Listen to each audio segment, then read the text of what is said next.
منو ایک بھالو کا بچہ تھا۔ اپنی ماں کے ساتھ جنگلی پہاڑی پر رہتا تھا۔ ہر سال موسم سرما سے قبل وہ اور اس کی ماں سردیوں کے لیے کھانا جمع کر لیتے، لیکن اس سال شکار کی شدید قلت تھی۔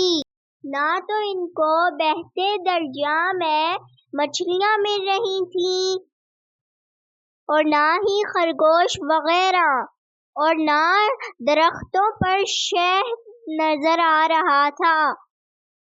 اس صورتحال سے منو اور اس کی والدہ پریشان تھے۔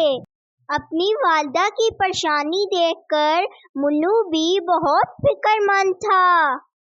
وہ اس مشکل وقت میں اپنی والدہ کی مدد کرنا چاہتا تھا اور ایک روز اپنی والدہ کو بتائے بغیر اپنے غار سے نکل کر دریا کی جانب چل پڑا۔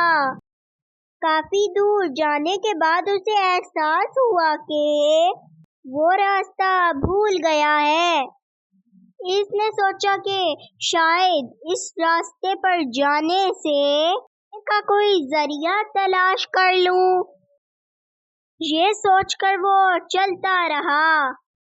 مزید آگے جا کے اسے ایک غار دکھائی دیا۔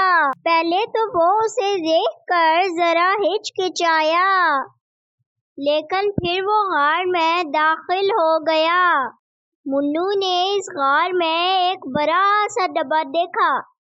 تجسس کے باعث اس نے ڈبہ کھولا تو اس کے اندر بہت سی مچھلیاں تھیں، جن میں اس کی من پسند مچھلی بھی تھی۔ وہ بہت خوش ہوا۔ اتنے میں منو کو کچھ انسانوں کی آوازیں سنائی دیں۔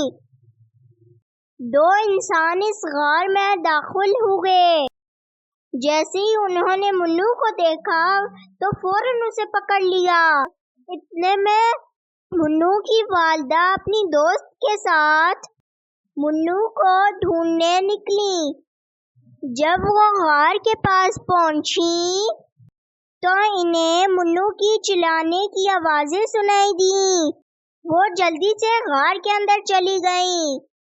جیسے ہی انسانوں نے دو بھالوؤں کو دیکھا تو خوف زدہ ہو کر بھاگ گئے۔ منو اپنی والدہ کو دیکھ کر بہت خوش ہوا۔ منو نے اپنی ماں کو مچھلیوں سے بھرا ڈبہ دکھایا۔ اس کی ماں بہت خوش ہوئی کیونکہ سردیوں کے لیے خوراک کا انتظام ہو چکا تھا۔ منو کی والدہ نے منو کو شاباش دی۔